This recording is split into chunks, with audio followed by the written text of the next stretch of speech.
So welcome everybody. After a short hiatus, we're back doing the conversations between Caleb Maupin and Brar, and we're going to pick up right where we left off because it was an interesting moment where we stopped before. We were discussing aspects of the Chinese Revolution, and we had got to the Cultural Revolution, and that's something that a lot of people have a few ideas about, and there's a lot of misinformation floating about.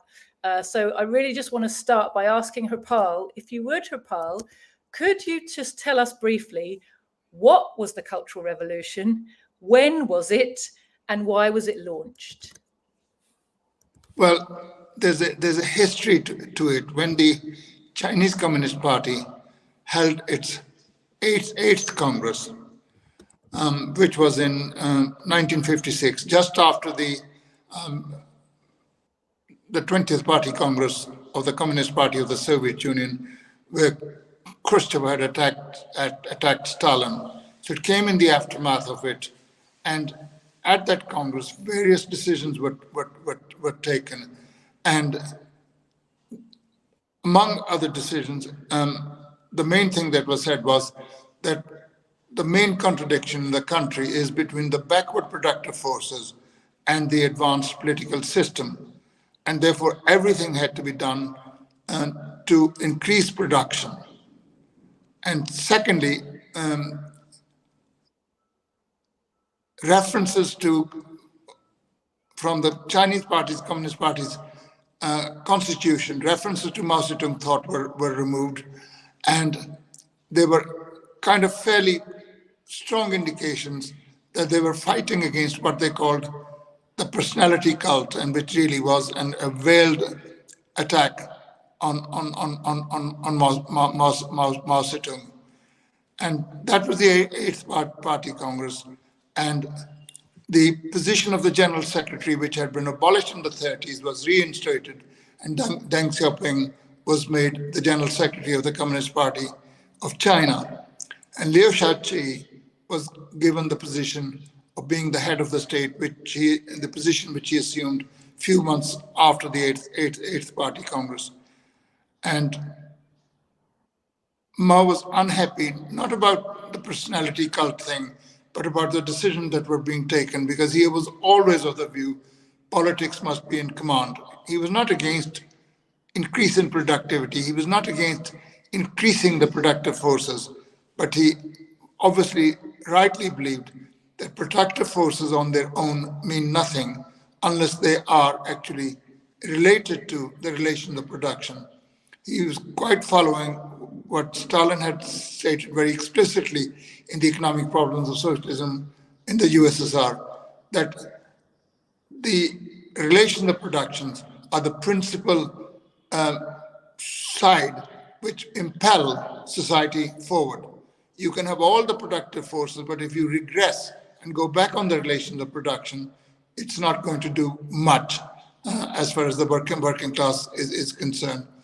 Anyway, soon after that, Mao Zedong launched what is called the 100 flower movement.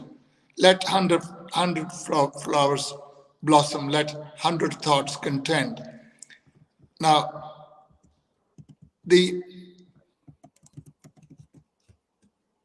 soon this was allowed.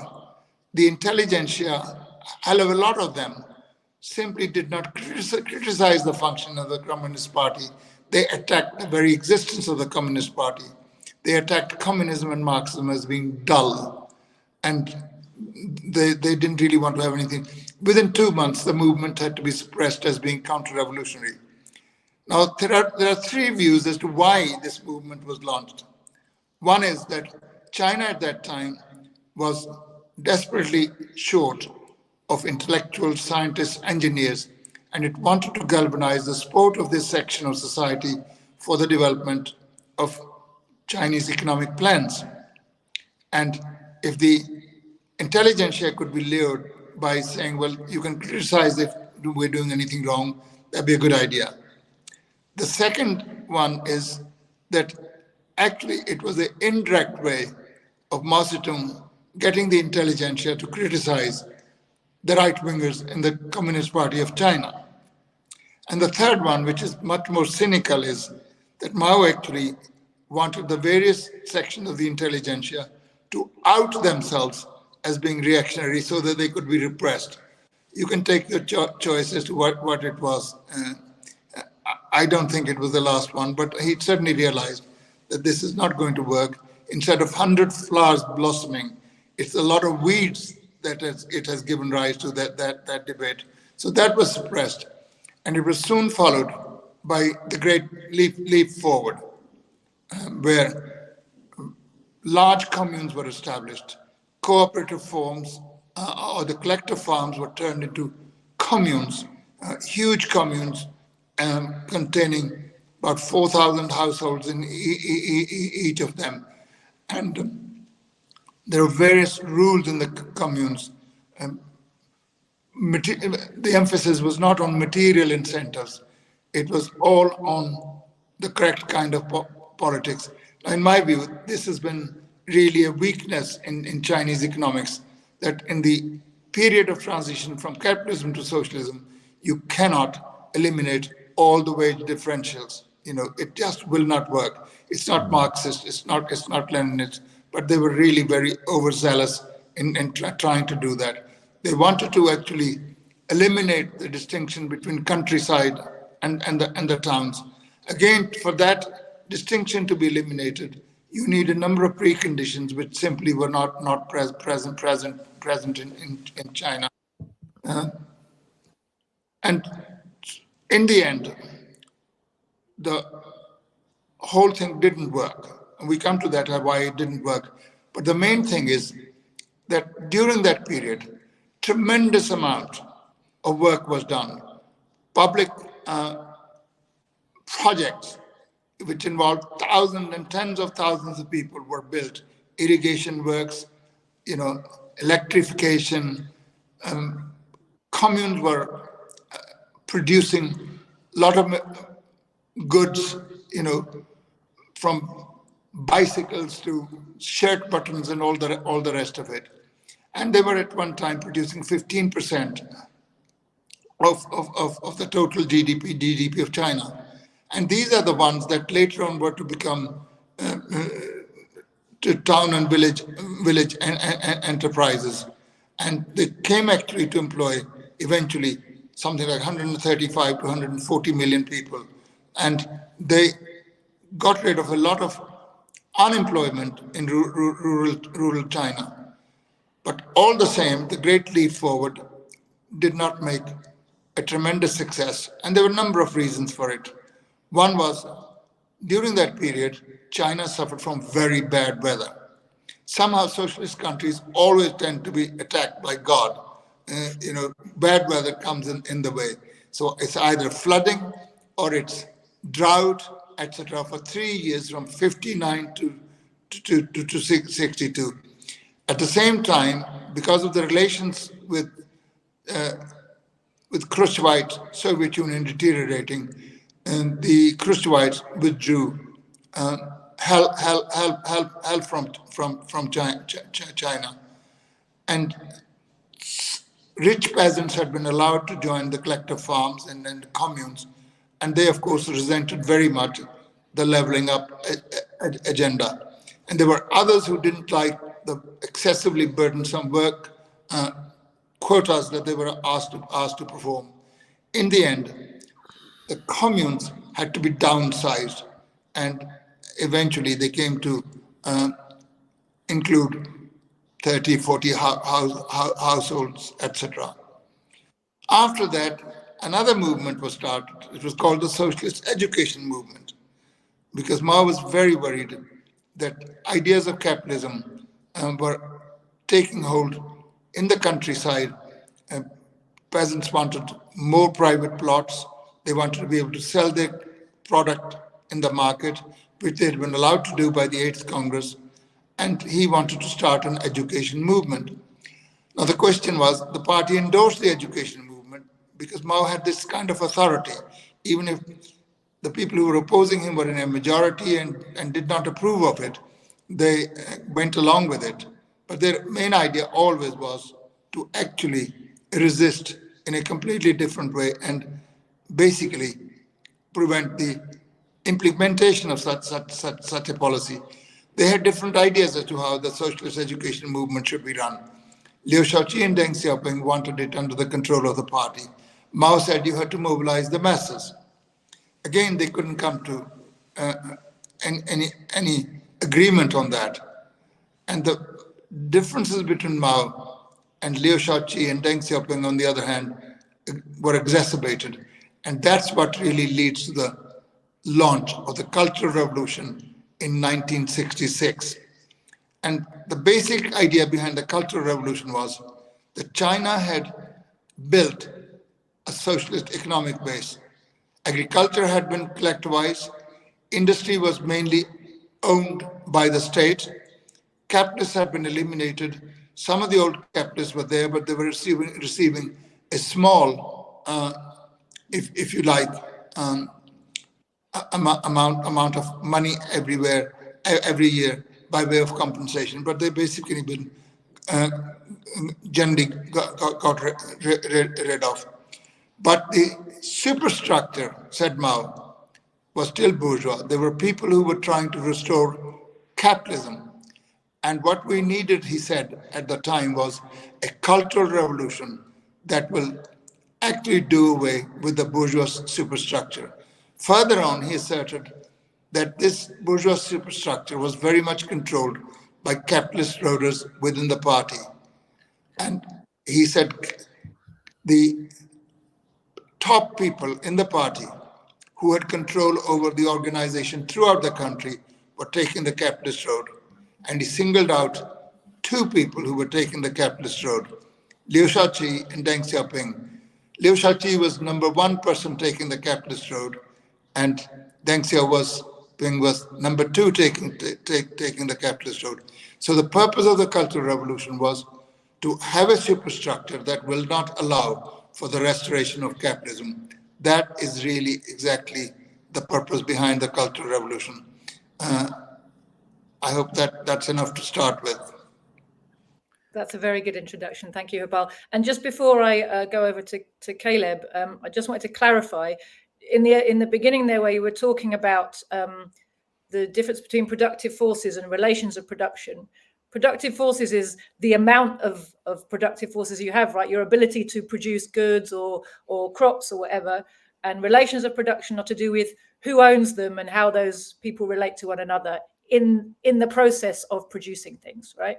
So, and socialist relations of production is when the means of production, the factories and the land, are owned by society, by a working class state, and run by workers in the interest of workers, as opposed to being owned by an exploiting class, and the people employed are making money for the owners.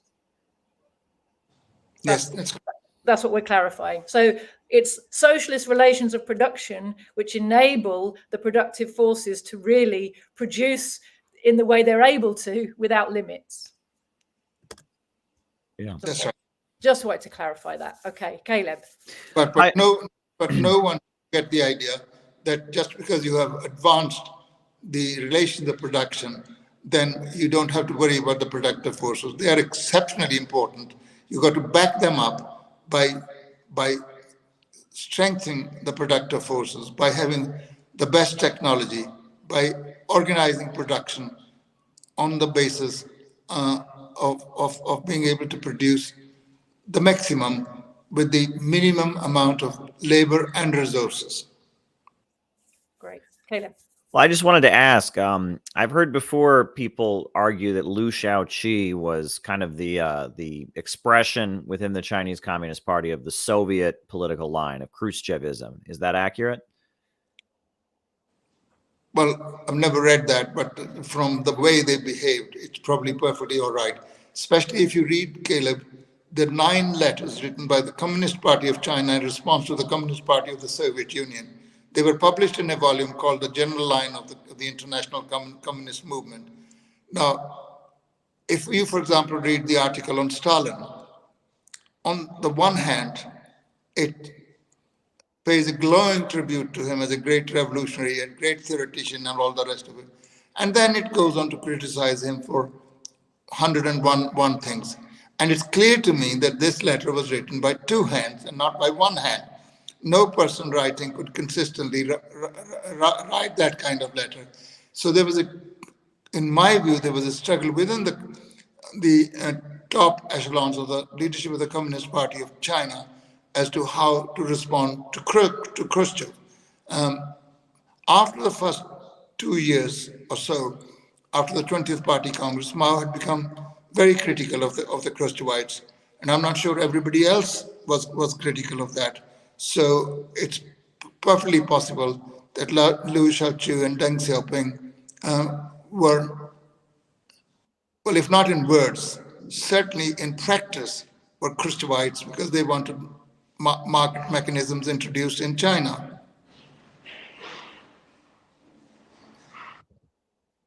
Right, and I guess the feeling was that China wasn't, able to have socialism, right? They were calling themselves a people's democracy. It was a new democratic government. I think the feeling was that they were too poor to actually have a full-on socialist economy. Was that part of the disagreement? Well, I mean, they all said that, that by the 8th Party Congress, collectivization had been completed. The industry had been nationalized. A lot of improvements had been made. That China had left the democratic stage behind. It had entered the socialist stage. I mean, on that, I certainly have not seen open disagreements between the various leaders on that point. Okay. But it still continued to be called the People's Democratic Republic. That is still, its name is still People's Republic of China. Mm-hmm. So the name certainly did not change with it. Do you feel like the situation that provoked the Cultural Revolution, if you like, was exacerbated by the Sino-Soviet split? What influence did all of that have? Well, it certainly would have had an influence because, in the sense, it certainly got Mao very alarmed that what was happening in the Soviet Union could easily happen in China. So it would have had an indirect influence on China, and the subsequent dispute exacerbated. But of course, once this dispute exacerbated, nobody dared openly to support Khrushchev. They might have done within the Communist Party's Central Committee or Politburo, but I'm not personally aware that there was that debate. So could you talk to us a little bit about the forms that the Cultural Revolution took? You said that Mao launched it to try to create a movement from below that would make it impossible for capitalist roaders to take hold in China. How did it express itself, the Cultural Revolution? Well, it expressed itself, first of all, in the two top institutions of learning in China, the Beijing University, which those days were called Peking University, and was even referred to as the Pieta. And then there was the Tsinghua University, which was an institution very prestigious for learning scientific subjects. And first in Beijing and then in Tsinghua, the students were the ones who instigated this because, as happens so often in China, there was somebody called Wu Han. He wrote a play called Hai Jui Dismissed, which refers to some official in the Ming dynasty who had been dismissed by the emperor because he criticized the emperor. And he's supposed to have said to the emperor, the people are suffering. You don't listen to anyone. That is the problem with you. And that play was performed in prestigious theaters owned publicly and funded publicly. And it received critical acclaim in the prestigious journals in the People's Republic of China. And it was actually a veiled reference to Mao Zedong, who is supposed to have dismissed the then defense minister, Peng Dehuai, because he criticized Mao. Now that's another story, whether that is true or not. And so the new emperor is Mao, who cannot take any criticism, and the honest official is Peng Dehuai. Peng Dehuai was the defense minister. He was also, by the way, the person who led the Chinese forces during the Korean War. And so, and then once that was written, one of the subsequent so-called Gang of Four, Yao Wenjuan, wrote an article in a Shanghai newspaper criticizing this play. And the mayor of Beijing, or Peking as it was called then, refused its publication, and what's more, refused the distribution of that article in Beijing. But then, of course, he was kind of surpassed in a very indirect way. That article was published. I believe it was in the People's Liberation Army newspaper. And once that happened, its publication obviously received wide publicity, and the article was distributed. And after that, a student from the philosophy department and 5 of her colleagues wrote a wall poster, big character posters which were put on the walls, which were very common those days in China, criticizing the capitalist rulers and asking the youth to rise up against capitalist rulers. And they were sought to be repressed as counter-revolutionaries by the president of the university. And the president had the support of the mayor of Peking, who was also a member of the Central Committee, and of course had the support of Liu Shaoqi. And Liu Shaoqi sent what are known as work teams to control this movement. They locked up the students and asked them to study Liu Shaoqi's book, How to be a Good Communist. Now, I'm not asking you your opinion about how to be a good communist. When I read it at the time, I found nothing wrong with it. And great book. And this lasted 50 days. These are called the 50 days of white terror by the people who were opposed to Liu Shaoqi, etc. And so this became exacerbated. There was a lot of trouble at the university. It spread then to Tsinghua University, where there was a leader called somebody, I think Ta Fu.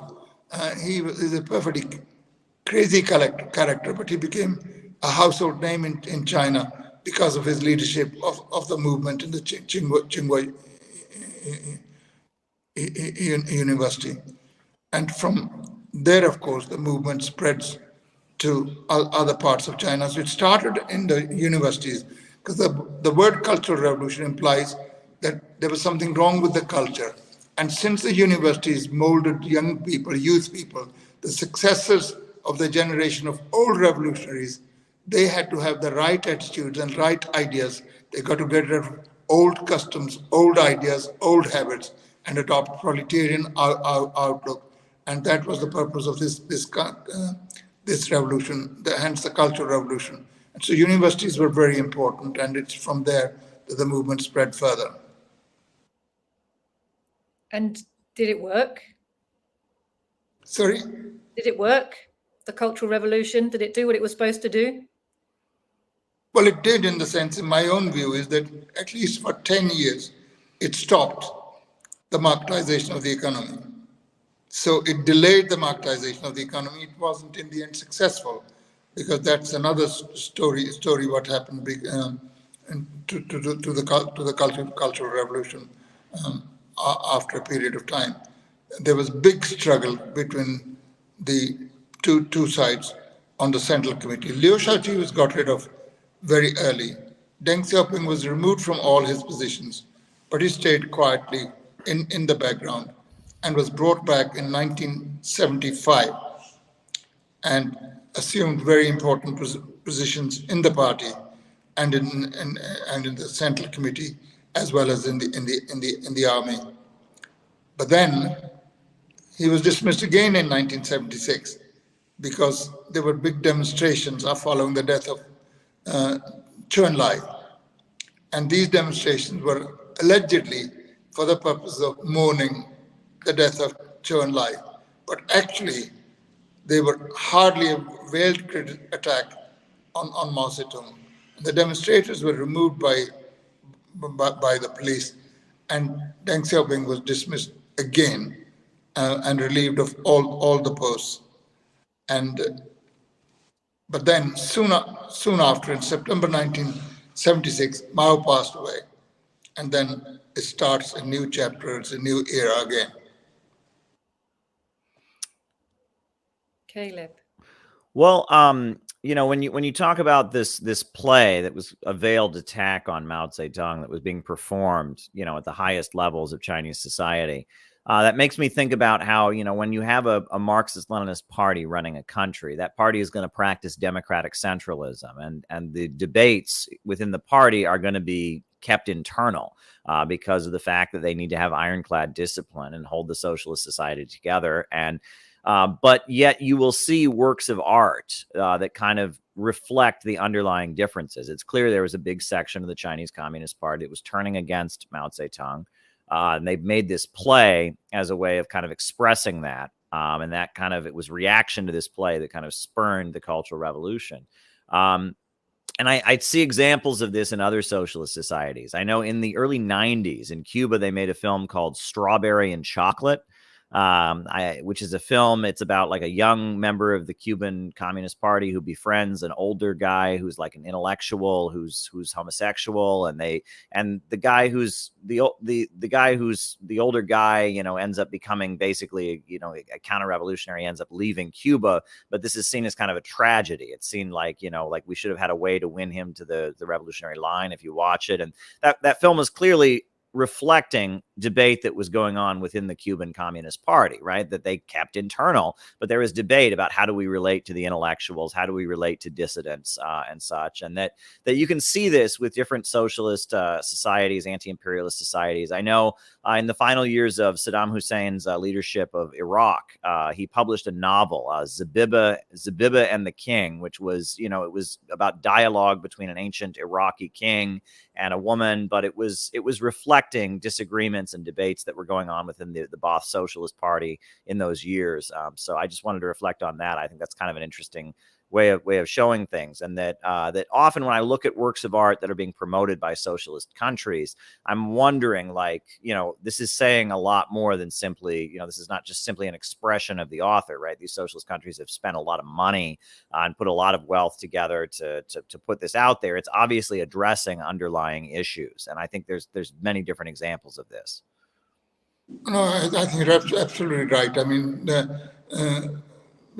Wu Han, who was writing Hai Jui Dismissed, was not on his own. He had obviously the support of a lot of people, high ups in the universities, high ups in the Communist Party.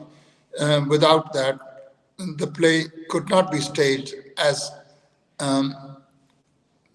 much as it was, in prestigious theaters. So he obviously had the support, and this is something very special to the Chinese Communist Party.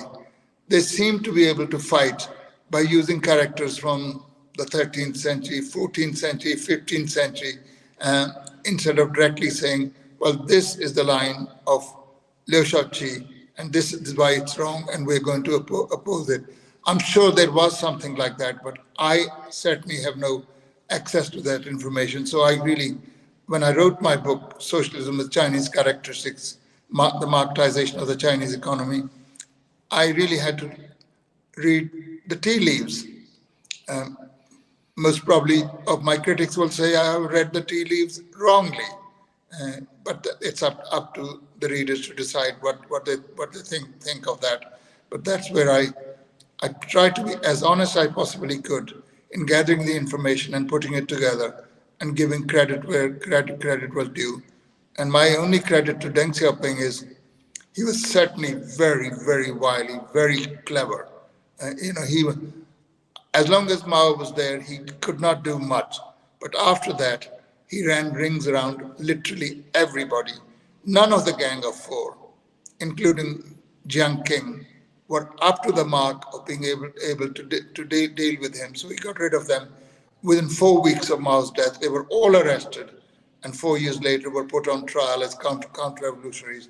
And the one who was hated most was Jiang Qing. She was portrayed as even being somebody who wanted to murder Chairman Mao and assume the leadership of the Communist Party of China. She was compared to some earlier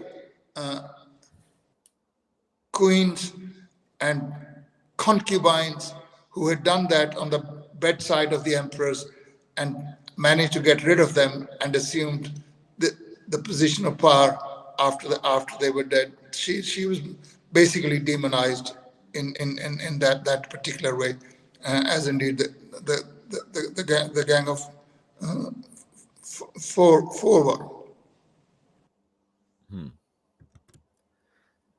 Well, let me ask, what about the role of Lin Biao? Because I've written a lot and I've read a lot about Lin Biao. And I guess, in many ways, Lin Biao is considered to be, next to Mao, he was one of the main architects of the Cultural Revolution. But then there was this incident where he was alleged to have tried to overthrow Mao Zedong, etc. And then Lin Biao, he was out of the leadership of the Chinese Communist Party, I think in 1969. So can you talk about his role? Well, Lin Biao became a revolutionary very early on. He was very prominent during the period of war of resistance against Japan, as well as the liberation war against the reactionary Kuomintang forces. He had an impeccably good record. And from whatever I have read about him, he was not somebody ambitious who wanted to be defense minister. When Peng Dehuai was dismissed as defense minister, he was invited to become a defense minister, and he reluctantly accepted it. He didn't particularly wish to be the defense minister. And then, as the Cultural Revolution progressed, at a certain stage, it got quite out of hand. The masses were unleashed, right? But without the guidance of the Communist Party, the masses can do all sorts of things, which they did. There was a lot of factionism, there were a lot of fighting. There were even incidents where one section of the People's Liberation Army was actually being opposed by another section with guns and in battle form. And when that happened, Mao Zedong then instructed Lin Biao and the People's Liberation Army to control the movement and to end all disruption and organize production so that the country didn't fall apart, particularly in view of the fact that US imperialism was always looking for an opportunity to intervene. The relations with Soviet Union were not very good. So in the circumstances, the movement had to be controlled, and Lin Biao was extremely helpful. He helped the publication of 150 million copies of Mao's selected works and 1 billion copies of Mao's Little Red Book, which I'm sure, like me, you read it several times over, Caleb. This was something all of us put in our pocket those days. In a very pithy form, it introduced the ideas of Mao Zedong to the average person in the street. Mao undoubtedly was the foremost theoretician and intellectual in the Communist Party. But to actually bring him to the average person, those works of his, as well as the Little Red Book, helped greatly. And Lin Biao was very instrumental in it. And precisely because he had been a loyal supporter of Mao Zedong, he was at the 9th Congress of the Communist Party of China written into the constitution as being successor to Chairman Mao. He was the vice chairman of the party. So if Mao had died or retired, he would have become the chairman of the party and therefore would be the highest official in the party. I do not buy the thesis that he wanted to murder Mao and assume power. But when you are already slated to be the next leader, why would you want to do such a lunatic thing? Lin Biao was not a lunatic. It has never been explained to me, either by the Maoists or by their opponents, why would that happen. Then we are told that he was then, once the plot was foiled by Mao Zedong with the help of Chou Enlai, he tried to run away, and he was in a plane crash and died in Mongolia. Um, that's the story we know. But he died in Mongolia, or his plane was downed by some missile or something. I do not know, and I don't want to stick my neck on it. But what I do not buy is that he wanted to murder Mao and assume power. There's no basis. In my own view, and this is again a guess, there was a dispute which was really started when the Americans decided to change tactics with regard to China, with a view to separating it from the Soviet Union. The question was, should China get closer to America and against the Soviet Union, or the other way around?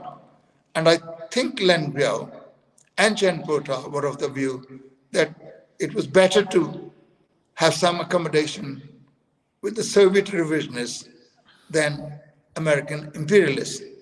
And this became extremely controversial. And that is what really led to the falling out of Lin Biao and Chen Pota from basically, if you like, Mao Zedong.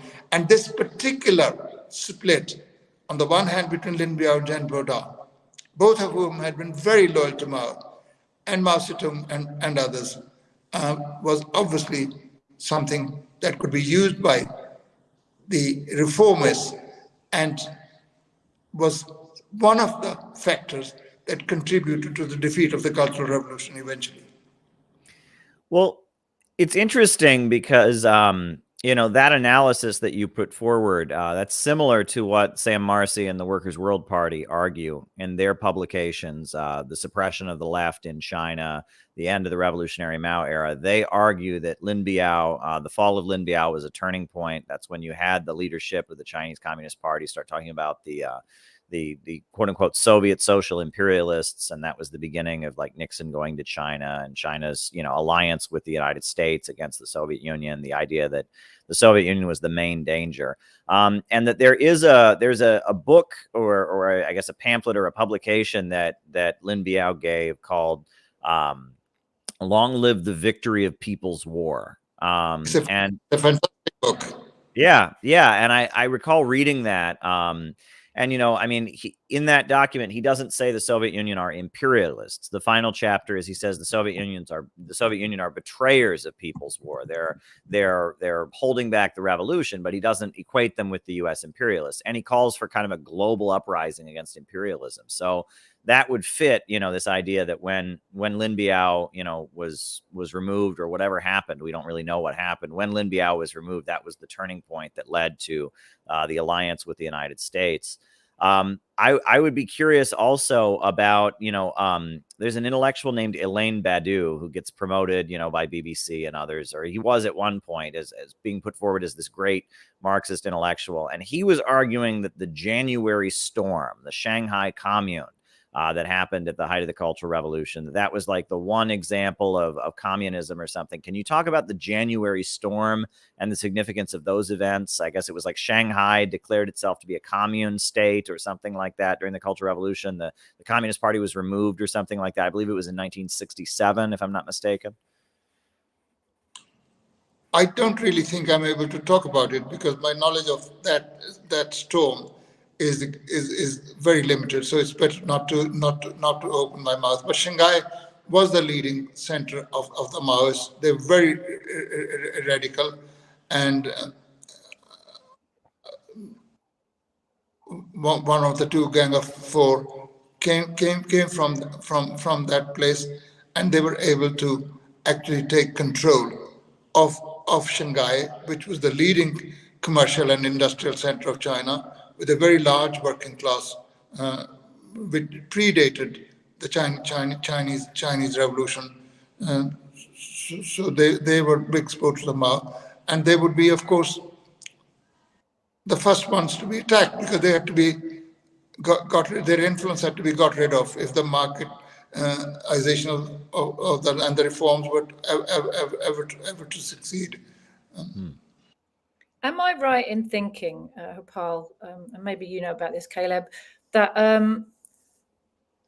one of the strategies of Mao's opponents in the Cultural Revolution was to set up kind of teams of Cultural Revolution warriors who were, you know, ultra radical, ultra revolutionary, basically provocateurs, to kind of bring the whole thing into disrepute in the eyes of the masses, to commit errors, a bit like what you saw in the collectivization period in the Soviet Union, you know, where people push too hard, too fast, they lose the sympathy of the masses. Am I right that there was a bit of that going on in the Cultural Revolution as well?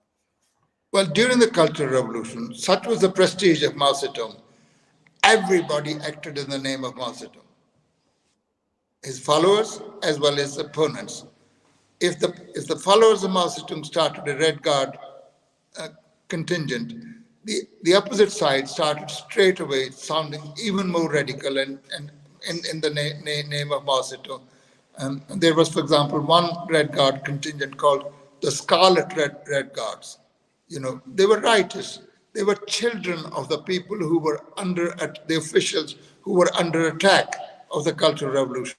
And they organized things, and they actually used a lot of violence against their opponents during that period. So it became extremely confusing. And that's precisely why the Red Guards, within a very short period, had to be disbanded. And Mao Zedong said, you must go to the countryside and learn from the peasants. And about 15, 16 million of these Red Guards were sent to the countryside because they were not doing much good in Beijing or Shanghai, and they were sent there. Although they had been unleashed, if you like, by the Cultural Revolution, but they were not exactly behaving in a very disciplined way. And this is something which would be utilized by the reformers later on, that this was causing disruption of production, this was causing chaos, and you had to restore chaos, restore stability and calm, so that China could make progress. And William Hinton, who is a big supporter of the Cultural Revolution, and it's a couple of books on the subject, particularly the one, 100 Days War, which talks about the struggle at the Tsinghua University, is worth reading. But he says in the end, you know, things went such a way that the revolutionaries were not having it all their way. A lot of people became disgruntled. Teachers wouldn't teach for fear of saying the wrong thing. All day they mumbled the writings of Mao Zedong. Students won't learn. They just became insolent and they didn't want to obey anything. And some people didn't want to learn in case they were accused of being bourgeois because they were learning something. Because it wasn't Mao's fault, but once the movement was in the hands of people who went to the other extreme, then being an intellectual itself became, if you like, a bad mark on you. And these would be the people who would also then rally around Deng Xiaoping after the death of Mao Zedong. So there were a lot of disgruntled people who would coalesce together in order to actually do away with some of the things that Mao Zedong were doing. Of course, Mao Zedong was demonized. And after the death of Mao Zedong, soon thereafter, 10 years later, the Soviet Union collapsed. So there was a barrage of imperialist propaganda, how bad socialism was, what a failed system it is. And that, of course, would eventually help the reformers very much because they were doing the reasonable thing to open up the country and bring market reforms, which are the only means, according to them, to raise standard of livings and actually increase production and productivity. Just quickly before we move on, I think it's worth thinking about whether this was something which was like inevitable, or it's the only way for a cultural revolution to happen. I just wanted to sort of ask Harpal, was this really as historically unprecedented as it's made out to be? Did they have a cultural revolution in the Soviet Union? It's like there's only ever been one cultural revolution, right, the way it's presented to us, and it has to look this way, right? But there was a cultural revolution in the Soviet Union, right? Was there not, during the Stalin period? But the Cultural Revolution had a completely different meaning in the Soviet Union. In the Soviet Union, mobilizing the masses, mobilizing the youth in the noble task of building socialism. There's a vast, very, very popular movement which wanted to build the country, to defend against foreign imperialism, to defend against internal enemies. It wasn't, spilling into the streets, causing all kinds of factional fighting, etc. It was very much under the control of the Communist Party of the Soviet Union. Personally, I prefer Stalin's methods, because everything was done in the name of the Communist Party, by the Communist Party, giving the leadership as to what it should be done. Without the leadership, the masses have nothing. So you need the leadership. Otherwise, no point having a party. And this was really a contradiction at the heart of the Cultural Revolution. It was a revolution actually organized by the Communist Party in the name of the Communist Party to basically say, bombard the headquarters. That was Mao Zedong's poster when he went to a meeting in August 1966 and put up this poster. And that is actually what eventually almost compelled the people who were even opposed to him to issue what is known as the 16 Articles, which became the programmatic document for the launching of the Cultural Revolution.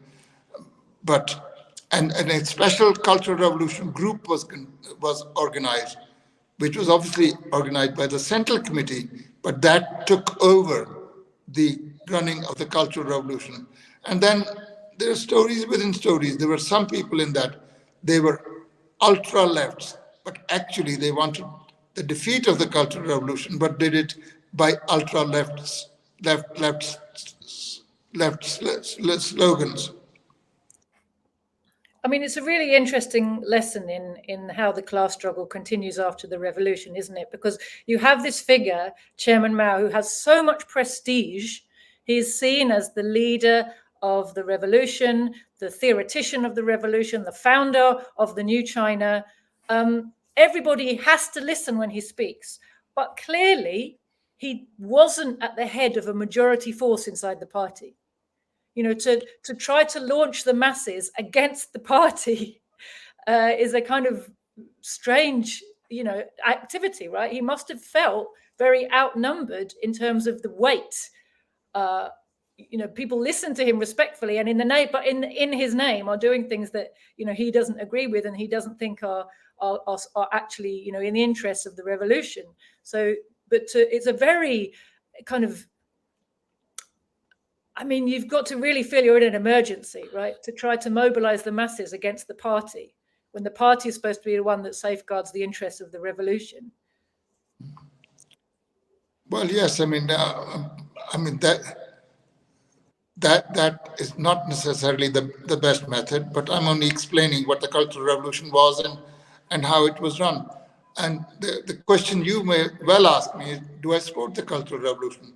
In the absence of anything else, yes, I do, because it was aimed, in the aftermath of the 20th Party Congress of the Soviet Union, some Khrushchevite type reforms were implemented in China.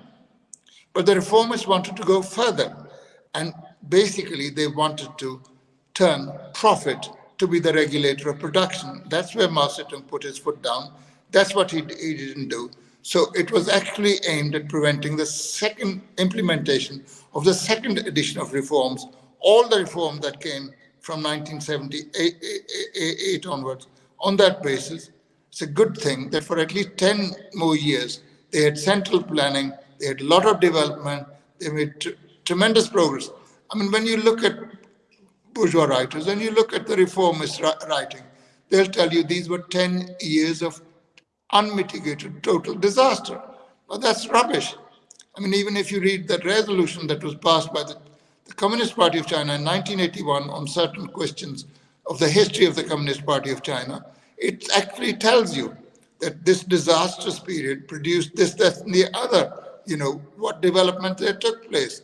The hydrogen bomb, sending satellites into space and retrieving them, bring new types of rice, new types of insulin, mapping out the history of the Himalayas and Tibet, producing huge tankers, 100,000-ton tankers, which those days were one of the biggest ones. Number of things were done, and everybody knows so many million people have been lifted out of poverty since the reforms. But hardly any bourgeois writer mentions that between 1949 and 78, the longevity of life went up by 30 years, which means 1 year for every year of the rule, of the Communist Party of China. Life does not increase by magic. You got to have the conditions for increasing life, having medical health, having schooling, having housing conditions for people to live in, having food for people to eat. And that is what actually led to the increase in life.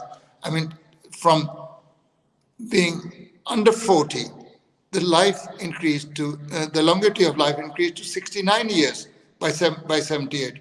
It's now more than that. It's now 76 or something.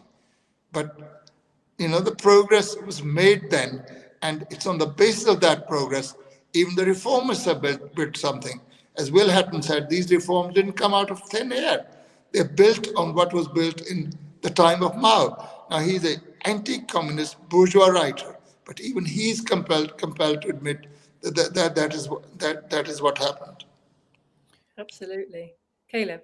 Well, there's no question that the reform and opening up happened on the basis of what Mao had built, that they had mobilized the population to build power plants and steel mills and to build an educational system, and that yes, and that is one thing that there's just such a deceptive way that U.S. media talks about this, as if China had no successes during the Mao years. Every success that China's ever had is because of the market reforms, and that's simply not the case. I mean, there was a huge effort to build up the country from nothing that laid the basis for then being able to have the market reforms and have the economic growth that they had. And I think that gets so widely overlooked. I think that's a very important point to make. I have sorry, I'll carry on. Although I repeatedly make it clear that I support the People's Republic of China. There's no question about that. But I also have said things for which I'm attacked, not only by average bourgeois, who actually doesn't even know of my existence, so doesn't attack me, by the so-called left in the movement as being anti-Chinese, because nothing whatever to do with it. My own view is that market reforms have actually put China in a position where it would not have been had it carried on with central planning. I make it repeatedly clear in my book on China that China would have made, yes, I admit the progress that is made by the market reforms. I admit the fact that the Chinese have made a success of running a market economy. I accept that. But all the same, had they gone along the road of self-reliance, as Mao advocated, had they gone along to develop their own science and technology, they wouldn't be in the position where American imperialism is able to threaten them. We won't sell chips to you, which really are the very heart of production these days. There's nothing that works, from your refrigerator to missiles to everything. You need these chips. And China spent about 300 billion every year buying these from Western countries. And now, under the sanctions, they're trying to prevent China from acquiring even the chips, let alone the machines that manufacture those chips. They're trying to deny China to thwart its rise. And I'm saying if China had carried on with its own development of technology, it would have had a important and thriving industry that produced semiconductors, and it wouldn't be beholden to imperialism. And what's more, the Chinese economy would not become an integral part and an appendage of the imperialist economy. The imperialists, of course, hurt themselves when they cut China from the market, but it also hurts China. When the 2008 so-called financial crisis, i.e. crisis of overproduction, took place, 30 million Chinese lost their jobs. Tens of thousands of factories were closed. This does not happen under a planned socialist economy. It only happens. Market also plans, but the planning under capitalism is by the market. And it's only goods into the market you realize whether there's any buyer or not, or whether you produce too few and you can't satisfy the market. So it's a planning that goes from one excess to another excess. Too little or too much. Never is it right, because it's not planned. Every capitalist produces on his private account, not knowing what his brothers, the other capitalists, are producing. They're in the market in cutthroat competition, and only then you find out whether what you produce is totally rubbish, redundant because nobody wants it, or there's a saturation of the market, or you produce too little and you can't really make the best of the market. Totally. I wanted to bring in a slightly different angle on this discussion about the Cultural Revolution, which is a kind of a more personal one, but I think one that will illustrate some of what it meant to the world to have a thriving socialist country while you're alive, or affecting your life. I think just like the Soviet Union did in Stalin's day, the Mao's China, and also during the period of the Cultural Revolution, had a huge impact on workers outside of China also. And one of the first things that I became aware of, I'm going to show you a few of these. I have a big stack of these. I have a few. They're falling apart a little bit. A few favorite, right? I grew up reading stories from People's China as a little child, and this one's totally falling apart. You can see how much that's because I loved it. I read these books many times as a child, and they have a strong impact. They're not just nice stories. I mean, they are nice stories. They've got, beautiful pictures inside. Can you see that? See the little sisters there? They have beautiful pictures. They're great stories, but they're stories with a meaning, and it's a meaning that resonates with people, right? That even young people can make a contribution to social life that's meaningful. They can be part of a society that's trying to do better for people. Every act in these stories is infused with a kind of nobility and a meaning. Yeah. And even as a small child, that resonates with you, right? So the Cultural Revolution gave me something I didn't get from my Ladybird storybooks. As a little child, it gave me a sense of meaning, nobility, communal values that I didn't get from other stuff. And then when I was in my 20s and I started to study Marxism, it was the Chinese editions that we studied, because the Chinese published the classics of Marxism, just as they used to do in Stalin's time, the works of Marx, Engels, Lenin, Stalin, in very cheap. They did great translations. They were very cheap, just paper bound, very simple editions. And they flooded the world with these. So any worker who wanted to read Lenin could read Lenin. Any worker who wanted to read Marx, Engels, Stalin, they could. It was basically free. They're so cheap. And there are so many of them. You can still pick these up. Right? If you search in your Abe books or whatever people use, for the Peking editions, they're still there. They're still cheap because there were so many. And they're in so many. Right, you've got a shelf full behind, and you can still get hold of these. They're still really lovely to read, and you get none of the. There's a few of these classics that have been reprinted by bourgeois publishers. Even Penguin has to produce Capital and The State and Revolution and the Communist Manifesto. Exactly that. Yeah, those are the ones. I have a shelf full of them as well. But you don't get that commentary, right? What you get is really useful footnotes without all the bourgeois commentary to tell you why you shouldn't listen to it, which is what they do when Penguin republishes the Communist Manifesto as opposed to when the Chinese did it. Sorry, Dad. Make a small correction to what you have said. Up to the dying days of the Soviet Union, the Soviet Union continued to publish the collected works of Lenin, Marx, and Engels. The only works they published Stalin's work. And you could actually, I was a student at Delhi University, you could actually go to a place called Connaught Place. It's now called Rajiv Chowk. You could go there and there would be a couple of people sitting there with copies of 3 volumes of Capital, all sorts of books. They were all Soviet, and they were literally giving you a copy each for 5 rupees. 5 rupees. It doesn't even come to 5 pence in English. Obviously, these guys were getting money for selling that because they were employed. But the Soviet Union actually had a tremendous contribution made that works of these great founders of socialism and Lenin were distributed almost free of charge.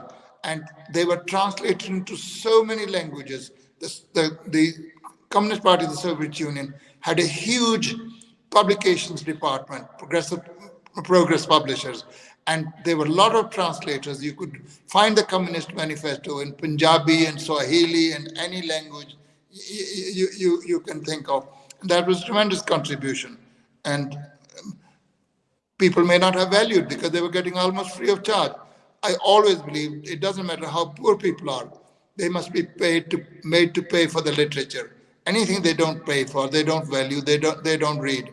And people have to really be terribly desperate, and they have to come to me and promise that they will read before I let them have a book free of charge. I don't make a living out of my publications, but I think they should pay for literature. It is something people who can't pay for literature that makes for their liberation don't deserve to be liberated. Oh, I would agree.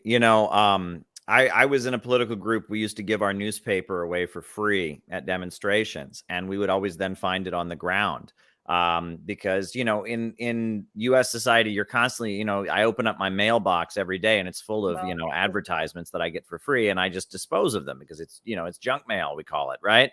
But, if someone pays $1 for a newspaper or pays $1 for a pamphlet, then that's like a way of communicating that it has value, right? That's how value is expressed under capitalism. Totally. And, people have often asked me why I don't make ebooks of my publications and stuff. Well, I want people to actually pay and get the copy of it, because I know a lot of people who download ebooks and then they just sit on their computer, or they download it and then they search for one word and they find one word that they can quote mine to make some point or something like that. No, I want people to have a physical copy of it so they actually read it and make a point of actually, learning from it. So I'm with you there completely. Totally. And it's what you say, Caleb, there. It's how value is communicated in this society. And whether people realize it or not, they imbibe that value, that understanding of value, and people aren't scared to pay for things if they think that it's something that they want. It's really a question of prioritizing and encouraging people to have that priority. People will tell you nobody wants to buy our newspapers. Before Proletarian got published, which only started with the formation of the CPG-BML, we've been selling Lalkar for years. Iris I and an Indian comrade, Surinder Chima, on big demonstration could sell 100 copies each. Now that doesn't sound like much, but it was a lot. And people come to me and they say, what does this Lalkar mean? I said, it's an anti-imperialist journal. What does it mean? Well, it means challenge, as in throwing the gauntlet. Alternatively, if you split the word Lalkar into 2, it means red labor. Lal, red, kar is labor in Sanskrit. And then some people try and get away by saying, I can't afford it. I said, do you buy coffee? So yes. Well, I said, it's the same as a cup of coffee next door that you will buy. So if you want to read something, here it is. So, you have to persuade people to buy the newspaper. They don't come running towards you because, we don't sell anything that's got a very attractive cover, like some of these books at W.H. Smith's or something, where the cover induces you to buy and the content is the one that disappoints you in the end. Indeed. That's not to say that we're opposed to presenting things nicely, just so you know. No, I knew you'd come with that. I'm not opposed. I'm not opposed to good presentation, but in the end, if there's we like to reflect the content, yes. Content, I go for the content. Absolutely. Very good. So just quickly, I wanted to just introduce that sense of, that the Cultural Revolution and the existence of a strong socialist culture and ethos influenced people beyond China. And I just wondered if we could talk a little bit before we wrap up today about how the Cultural Revolution and this struggle affected the movement, the socialist movement in the world. I mean, you've mentioned already, Harpal, the Sino-Soviet split, and of course, that had already had a huge impact, which we'll have to talk about one day, right, on the world movement.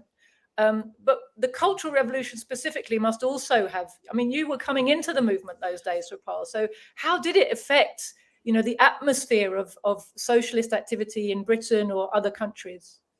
It enthused us a lot, and because it was our way of using what came from China to fight against revisionism. But we didn't always use our own head. For example, after the invasion of the Czechoslovakia by the Warsaw Pact forces, the Soviet Union was denounced as social imperialist by the Chinese Communist Party. And we went along with that.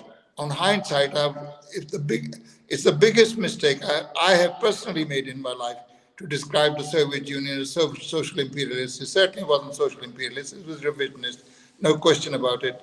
But the social imperialist thesis, some still continue to follow that. What is known as Maoists these days, nothing to do with Mao Zedong, but are known as Hojas these days.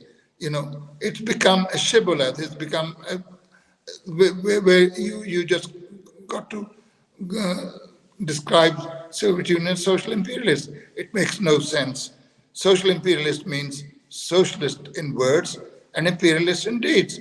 Soviet Union's relations, economic and political, with the rest of the world could not qualify it to be an imperialist power.